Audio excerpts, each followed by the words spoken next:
Little scholars, आशा करती हूँ आप सब लोग बिल्कुल स्वस्थ होंगे और बहुत आनंद पूर्वक रह रहे होंगे और खूब सारी पढ़ाई भी करते होंगे। तो एक बार फिर से आपकी अपनी कक्षा हिंदी व्याकरण में आपका बहुत बहुत स्वागत है। तो बच्चों, आज हम कराएंगे आपकी पुस्तक कोरल स्वर्णिम हिंदी व्याकरण भाग 2 से पाठ 4। और पाठ 4 में हम क्या देखेंगे?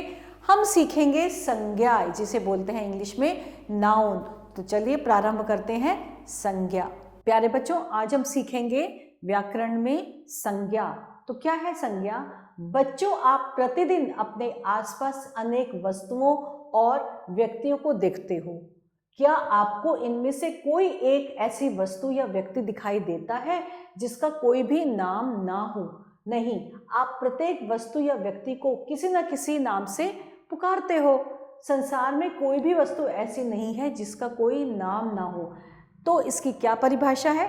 किसी प्राणी, व्यक्ति, वस्तु, स्थान, अवस्था या भाव के नाम को संज्ञा कहते हैं। मैं एक बार फिर से दोहराती हूँ।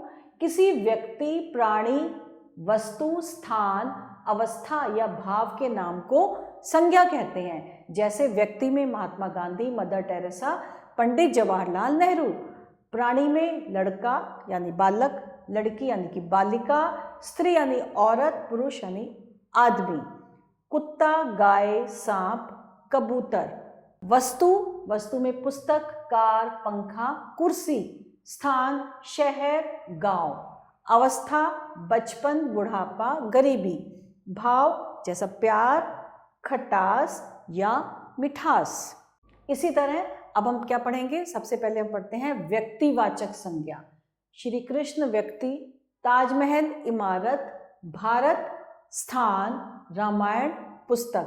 तो ऊपर दिए गए चित्र विशेष हैं। तो श्री कृष्ण एक महान पुरुष हुए हैं। रामायण एक विशेष पुस्तक का नाम है। तो श्री कृष्ण एक महान पुरुष हुए हैं, रामायण एक विशेष पुस्तक का नाम है, ताजमहल भी संसार में एक ही है, भारत एक विशेष देश का नाम है। तो वास्तव में ये सभी क्या है? ये सभी विशेष हैं। ये अपने आप में केवल एक ही हैं, इनके जैसा और कोई नहीं है। तो इसकी परिभाषा क्या हुई?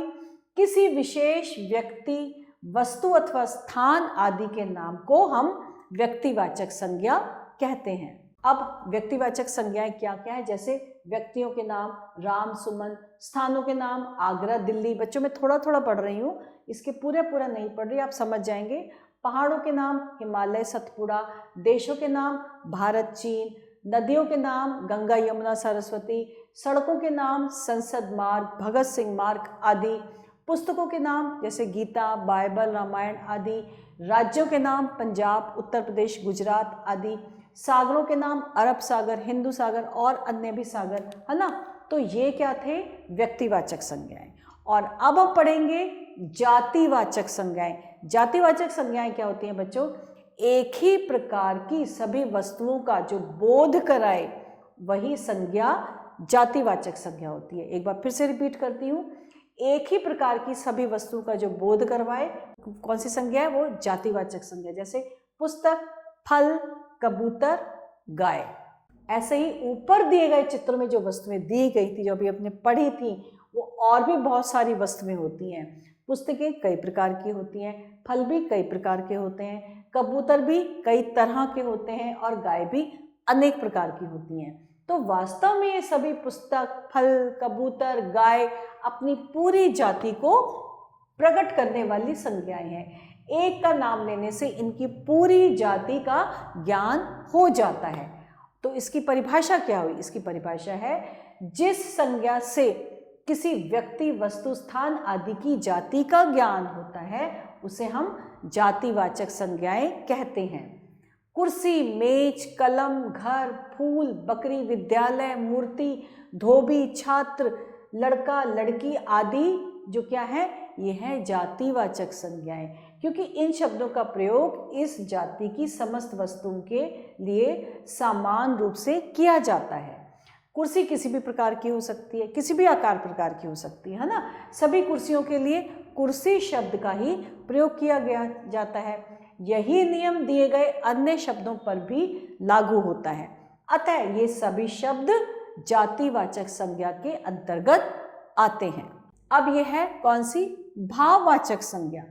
जैसे कि अवस्था जो है बचपन, गुण सुंदरता, गुण मिठास और आदत प्यार। यानी कि अवस्था बचपन, गुण सुंदरता, गुण मिठास और आदत प्यार।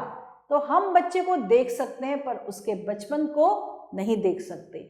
हम गुलाब के सुंदर फूल को देख सकते हैं पर उसकी सुंदरता को नहीं देख सकते हैं। हम जलेबी को देख सकते हैं परंतु उसकी मिठास को नहीं देख सकते। हम माँ को बच्चे को प्यार करते देख सकते हैं पर माँ के मन के भीतर के प्यार को नहीं देख सकते। बचपन, सुंदरता, मिठास और प्यार ऐसी ही भाव हैं जिन्हें हम केवल अपने मन के भीतर अनुभव कर सकते हैं। वास्तव में ये मन के भावों के नाम हैं, इसलिए ये संज्ञाएं हैं। इसकी परिभाषा क्या है? इसकी सही परिभाषा है, जिस संज्ञा से व्यक्ति या वस्तु की अवस्था, गुण, दोष, आदत व कार्य का ज्ञान हो उसे भाववाचक संज्ञा कहते हैं, अथवा मन के भावों को प्रकट करने वाली संज्ञा को भाववाचक संज्ञा कहते हैं। जैसे सफाई, ईमानदारी, जवानी, प्रसन्नता, क्रोध, प्रेम, घृणा, कड़वाहट आदि कौन सी है? ये सभी भाववाचक संज्ञाएं हैं। अब हमने क्या जाना? हमने जाना सबसे पहले किसी व्यक्ति, प्राणी, वस्तु, अवस्था अथवा भाव के नाम को संज्ञा कहते हैं। विशेष व्यक्ति, वस्तु, स्थान आदि के नाम को व्यक्तिवाचक संज्ञा कहते हैं। जिस संज्ञा से किसी व्यक्ति, वस्तु अथवा स्थान की जाति का ज्ञान हो उसे जातिवाचक संज्ञा कहते हैं, और जिस संज्ञा से किसी व्यक्ति या वस्तु की अवस्था, गुण, दोष, आदत व कार्य का ज्ञान हो उसे हम भाववाचक संज्ञा कहते हैं। अब हमने क्या सीखा ये हम देखते हैं। निम्नलिखित वाक्यों में से संज्ञा शब्द छांटिए। अब हमें संज्ञा शब्द छांटना है। जैसे राम पुस्तक पढ़ता है, तो इसमें संज्ञा हो गई राम और दूसरी हो गई पुस्तक। ये हमने संज्ञा शब्द छांट ली। दूसरा है लाल किला दिल्ली में है, इसमें क्या हो गया? लाल किला, एक तो हो गया लाल किला और दूसरा हो गया दिल्ली। पहला हो गया राम पुस्तक, दूसरा हो गया लाल किला और दिल्ली।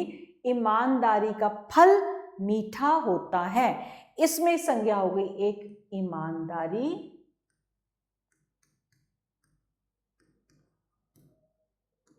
दूसरा हो गया मीठा। भारतीय सैनिक वीरता से लड़े, संज्ञा हो गई भारतीय सैनिक।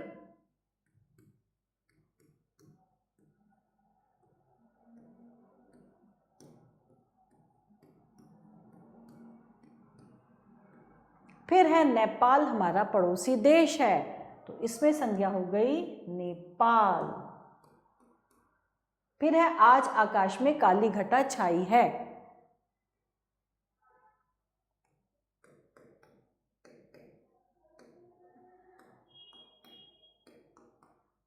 यहां पे हमने संज्ञा शब्द छांटकर लिख दिए आकाश और काली घटा। नेपाल हमारा पड़ोसी देश में नेपाल, भारतीय सैनिक वीरता से लड़े में भारतीय सैनिक, ईमानदारी का फल मीठा होता है, ईमानदारी और मीठा। लाल किला दिल्ली में है, लाल किला और दिल्ली। राम पुस्तक पढ़ता है में राम और पुस्तक हमारे क्या थे? संज्ञा के शब्द हमने छांट दिए। और अब हम क्या करेंगे? 5 व्यक्तिवाचक संज्ञाएं, 5 जातिवाचक संज्ञाएं और 5 भाववाचक संज्ञाएं। तो हमें 5 व्यक्तिवाचक संज्ञाएं लिखनी है, तो हमने लिखी व्यक्तिवाचक में राम और लाल किला, ये हमने लिख दी व्यक्तिवाचक संज्ञाएं। फिर हमें लिखनी है जातिवाचक संज्ञाएं। मैंने 2 लिखी है बच्चों, 3 आप करेंगे क्योंकि हमें 5 करनी है, मैं 2 कर रही हूं। जातिवाचक संज्ञाएं में मैंने लिख दिया कुर्सी और दूसरी लिख दी मैंने गाय। बाकी की 3 जातिवाचक संज्ञाएं बच्चों आपको लिखती हैं। अब है 5 भाववाचक संज्ञाएं, तो मैंने यहाँ लिख दिया क्रोध और यहाँ लिख दिया मैंने मिठास। बाकी की 3 बच्चों आप करेंगे। उसके बाद है रिक्त स्थानों की पूर्ति, संज्ञा शब्द से करिए। सोहन की ने आज दूध नहीं दिया है। तो हमने यहाँ पे लिख दिया सोहन की गाय ने आज दूध नहीं दिया है। अपना काम ईमानदारी से करो, ये हमने संज्ञा शब्द की पूर्ति कर दी। फिर है उसने अपनी बहन की नहीं की, उसने अपनी बहन की मदद नहीं की। फिर है मेरा मित्र देखने आगरा गया, मेरा मित्र ताजमहल देखने आगरा गया। और आखिरी जो पांचवा है बच्चों, ये मैंने छोड़ा है बच्चों, ये आपके लिए, इसको करेंगे आप। और यहाँ पे हमने क्या किया था, हमने रिक्त स्थानों की पूर्ति संज्ञा शब्दों से कर दी। और अब हम क्या करेंगे बच्चों, अब हमें लिखने हैं 4 छात्रों के नाम, 4 दिनों के नाम। इसमें भी मैं क्या करूँगी, इसमें मैं लिखूंगी छात्रों के नाम, जैसे मैंने लिख दिया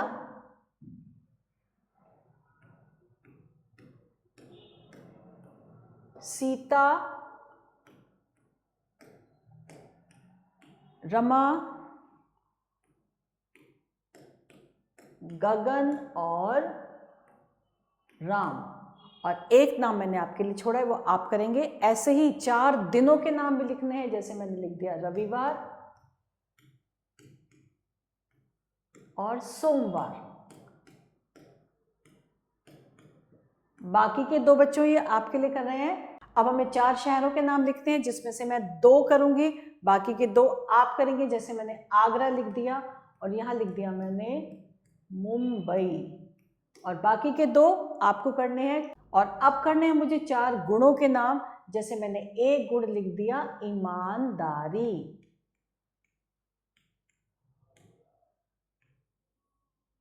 दूसरा मैंने लिख दिया सच्चाई। ये मैं क्या कर रही हूं, ये मैं लिख रही हूं गुणों के नाम, और 2 गुणों के नाम मैंने छोड़ दिए हैं आपके लिए। फिर है 4 पशुओं के नाम, जैसे मैंने लिख दिया गाय और यहां पे लिख दिया ऊंट। 4 फूलों के नाम, कमल, गुलाब, ये मैंने फूलों के नाम लिख दिए हैं। और फिर है 4 फलों के नाम, सेब, संतरा।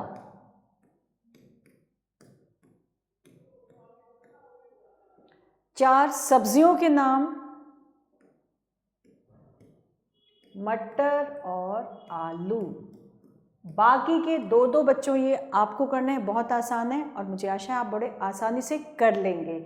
और फिर है नीचे लिखी संज्ञाओं का वाक्यों में प्रयोग कीजिए। सबसे पहले है बचपन, तो हम लिख सकते हैं बचपन बहुत प्यारा होता है। बचपन बहुत प्यारा होता है, ये मैंने एक वाक्य बना दिया। दिल्ली कल वह दिल्ली गया था। ये मैंने 2 वाक्य दिल्ली के बना दिए हैं। इनके 2 वाक्यों को मैंने संज्ञाओं का वाक्यों में प्रयोग कर दिया है। बाकी 2 वाक्यों का बच्चों ये आप करेंगे। और अब हम करेंगे सही विकल्प चुनिए। हमें सही विकल्प चुनना है। कौन सा शब्द व्यक्तिवाचक संज्ञा का सूचक है? मेज, राजकुमार, खुशबू या गाय। व्यक्तिवाचक संज्ञा राजकुमार। कौन सा शब्द स्थानवाचक संज्ञा का सूचक है? ताजमहल, पुस्तक, कार या महात्मा गांधी। ताजमहल। कौन सा शब्द वस्तुवाचक संज्ञा का सूचक है? राजा, लोमड़ी, मीठा या पंखा। पंखा। कौन सा शब्द भाववाचक संज्ञा का सूचक है? सोना, हंसना, चलना या भागना। हंसना। कौन सा शब्द अवस्था संज्ञा का सूचक है? महकना, अमीर, भारत या स्नेह। भारत जो है शब्द संज्ञा अवस्था का सूचक है। तो हमने इन शब्दों पे जो था सही विकल्प चुने और हमने इसमें सही सही निशान लगा दिए। तो इसके साथ हमारा ये आज का पाठ यहीं समाप्त होता है। नए पाठ के साथ बहुत जल्दी आते हैं। तब तक के लिए आभार।